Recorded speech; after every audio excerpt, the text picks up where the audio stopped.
चंदौली से लोकसभा चुनाव हारने के बाद पहली बार महेंद्र नाथ पांडे मीडिया से रूबरू हुए।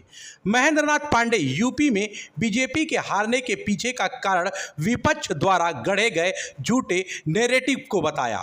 महेंद्र नाथ पांडे ने विपक्ष की तुलना जर्मनी के गोयल बल्स से की। महेंद्र नाथ पांडे ने चंदौली से हारने की वजह पर खुलकर कुछ नहीं कहा। महेंद्र नाथ पांडे ने कहा कि जीत के बॉर्डर तक पहुंच गए थे, बस थोड़े से के लिए परिणाम बदल गया। इस पर हम मंथन कर रहे हैं। जिसकी वजह से उत्तर प्रदेश में पार्टी की ये स्थिति रही।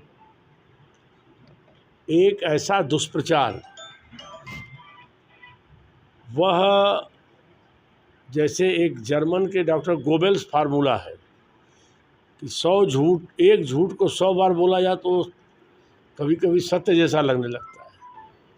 तो संविधान की हत्या करने वालों ने एक ऐसा झूठ गढ़ा कि 400 पार सीटें भाजपा को इसलिए चाहिए कि वो संविधान बदल देंगे, तमाम तरह के कड़े कानून लागू करेंगे, आरक्षण हटा देंगे।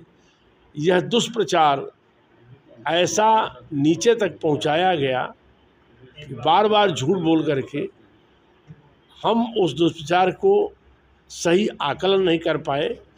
यही वजह है कि भारतीय जनता पार्टी 19 का जो रिकॉर्ड था वो दोहरा नहीं पाई उत्तर प्रदेश में। बेलगाम नौकरशाही पर भी आरोप लग रहे हैं, जिसकी वजह से ये देखना पड़ा पार्टी को। आज भी हम लोगों ने देखा कि वाराणसी के लगभग 2 दर्जन से अधिक जो पार्षद थे, उन्होंने नगर का घेराव किया और जमकर नोकझोंक की हुई है।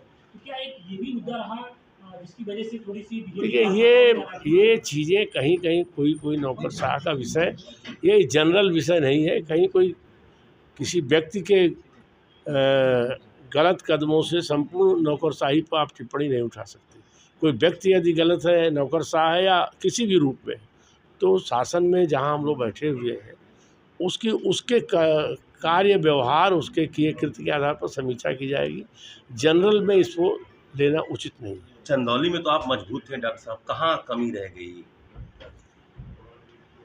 अब पार्टी के लोग इसका मंथन चिंतन कर रहे हैं। हमने अपनी सेवाएं 10 साल बेहतर दी हैं, आगे भी जनता के बीच, क्योंकि जनता अभी भी जो जन आकांक्षाएँ हमको चुनाव में जिता करके फिर से वहाँ कार्य चाहती थी विकास के, वो ले जाके उन्होंने बॉर्डर तक पहुँचाया। थोड़े मतों के हेरफेर में ऐसी परिस्थिति बनी, तो हम सब उस जनता के साथ काम करेंगे। जन विश्वास को पुनः प्राप्त करने की हम सभी मिलकर भाजपा के लोग कोशिश करेंगे। चंदौली में तो चर्चा डॉक्टर साहब की धोखा हो गया आपके साथ, आपके अपने लोगों ने ही धोखा दिया। ये चर्चा बहुत तेजी से चल रही है आपके चंदौली में। अब ये पार्टी की समीक्षा का है। आप लोगों को अब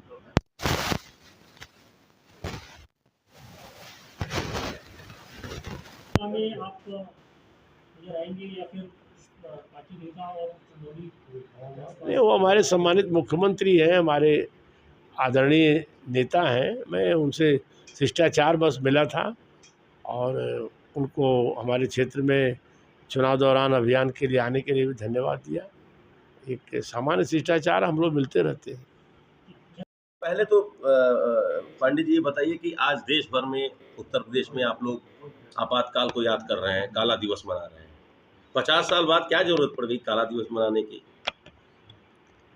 देखिए, जो आपातकाल संविधान का दुरुपयोग कर लगाया गया था निजी स्वार्थों में, लोकतंत्र के हित में हर वर्ष भारतीय जनता पार्टी के लोग उसको समाज को जगाने के लिए कि ऐसी प्रवृत्तियों को फिर कभी मौका न मिले और अतीत के इस काले अध्याय को जनता के बीच संविधान के लिए, देश के लिए जागरूक बनाने के लिए यह आयोजन समय समय पर प्रतिवर्ष 25 जून को पार्टी करती है।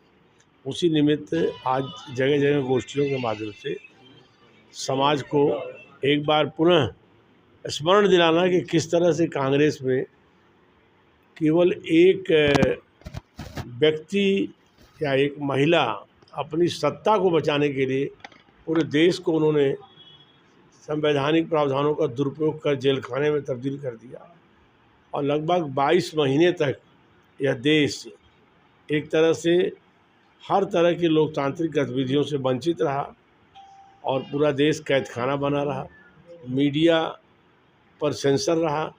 तो ये सब चीज़ें जानने से जनता अपने संवैधानिक दायित्वों के प्रति लोकतंत्र पर जागरूक रहती है। जी, लेकिन पांडे जी आप लगातार लोकसभा में भी रहे, 17 स्पीकर सर्वसम्मति से चुने जाते रहे। ये पहली बार हो रहा है जब स्पीकर पद पर भी चुनाव हो रहा है, तो ये भी तो 72 साल की परंपरा टूटी है, संवैधानिक परंपरा।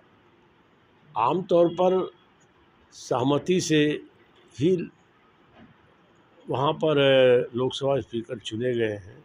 इस बार भी सारा देश जान रहा है कि राजग गठबंधन बहुत ही पूर्ण बहुमत में है और एकजुट है स्पीकर के सवाल पर।